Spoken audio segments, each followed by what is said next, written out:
use the Craft Express oven. Start by plugging in your press.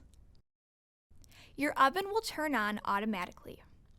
Turn the knob on the left side of your oven to set the upper oven temperature.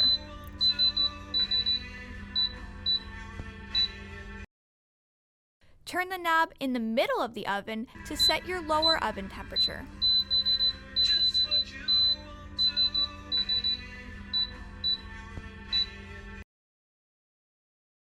Use the knob on the right-hand side of your oven to set your time. When it's done preheating, your timer will start automatically. Place your blank substrate wrapped with your design in a shrink wrap sleeve and place it in the oven. The sleeve will shrink automatically.